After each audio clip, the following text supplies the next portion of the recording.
നടൻ വിനായകനെതിരെ സ്ത്രീത്വത്തെ അപമാനിച്ചതിന് കേസ്. ബോംബെയിൽ ജോലി ചെയ്യുന്ന തഴക്കര സ്വദേശിയുടെ പരാതിയിലാണ് മാവേലിക്കര പോലീസ് കേസെടുത്തിട്ടുള്ളത്. കഴിഞ്ഞ വർഷം ജൂലൈയിലാണ് കേസിനാസ്പദമായ സംഭവം. ആലപ്പുഴയിൽ നടന്ന ബാലാവകാശ കമ്മീഷന്റെ സിറ്റിംഗിൽ കേസെടുക്കാൻ പോലീസിന് കമ്മീഷൻ നിർദ്ദേശം നൽകിയതോടുകൂടിയാണ് എഫ്ഐആർ രജിസ്റ്റർ ചെയ്തിട്ടുള്ളത്. മനീഷ് മെഹിബാൽ വിവരങ്ങൾ നൽകാൻ ചേരുകയാണ്. മനീഷ, ഈ വിനായകനെതിരെ കേസ് ഒരു പുതിയ സംഭവമല്ല. വിനായകന്റെ കയ്യിലിരിപ്പ് വളരെ മോശമാണ്, അതിൽ യാതൊരു സംശയവുമില്ല.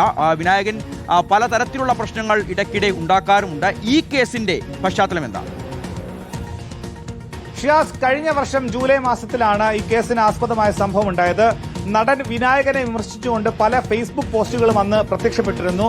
അതിലൊരു ഫേസ്ബുക്ക് പോസ്റ്റാണ് ഈ പരാതിക്കാരനായിട്ടുള്ള ആലപ്പുഴ തഴക്കര സ്വദേശി ബോംബെയിൽ താമസിക്കുന്ന രതീഷ് അന്ന് വിനായകന് വാട്സപ്പിൽ മറ്റാരോ ഷെയർ ചെയ്ത ഒരു പോസ്റ്റ്, ഫേസ്ബുക്ക് പോസ്റ്റ് വിനായകന്റെ വാട്സപ്പിലേക്ക് അയച്ചു കൊടുക്കുന്നു. വിനായകൻ ഇത് കണ്ട് പ്രകോപിതനായി പരാതിക്കാരനായ രതീഷിന്റെ വാട്സപ്പ് ചിത്രത്തിലെ രതീഷിന്റെ മകളുടെ ഫോട്ടോ സമൂഹ മാധ്യമങ്ങളിൽ തെറ്റിദ്ധരിപ്പിക്കുന്ന രീതിയിൽ പ്രചരിപ്പിച്ചു. ഇതാണ് പരാതിയുടെ ആധാരം.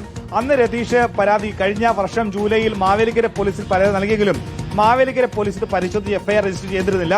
ഇപ്പോഴിത് ആലപ്പുഴയിൽ ബാലാവകാശ കമ്മീഷൻ നടത്തിയ സിറ്റിംഗിലാണ് രതീഷിന്റെ പ്രായപൂർത്തിയാകാത്ത മകൾ നൽകിയ പരാതിയിലാണ് ബാലാവകാശ കമ്മീഷൻ ഇത് പരിശോധിച്ചുകൊണ്ട് മാവേലിക്കര പോലീസിനോട് കർശനമായി കേസ് രജിസ്റ്റർ ചെയ്യാൻ ആവശ്യപ്പെട്ടത്. അങ്ങനെ മാവേലിക്കര പോലീസ് നടൻ വിനായകനെതിരെ സ്ത്രീത്വത്തെ അപമാനിക്കൽ, ഒപ്പം തന്നെ മാനനഷ്ടം അടക്കമുള്ള വകുപ്പുകൾ ചുമത്തി ഇപ്പോഴിതാ കേസെടുത്തിരിക്കുന്നത്. ശരി മനീഷ്, വിനായകന്റെ ഫേസ്ബുക്ക് പോസ്റ്റുകൾ ഒട്ടും മര്യാദയ്ക്ക് നിരക്കുന്നതല്ല. വിനായകന്റെ വായിൽ നിന്ന് വരുന്ന സംസാരം ഒട്ടും നല്ലതല്ല. വിനായകന്റെ പ്രവൃത്തികൾ വളരെ മോശമാണ്. ഇതിലൊന്നും യാതൊരു സംശയവുമില്ല. കഴിഞ്ഞ ദിവസം സോഷ്യൽ മീഡിയയിൽ പ്രചരിച്ച ഒരു ദൃശ്യമുണ്ട്.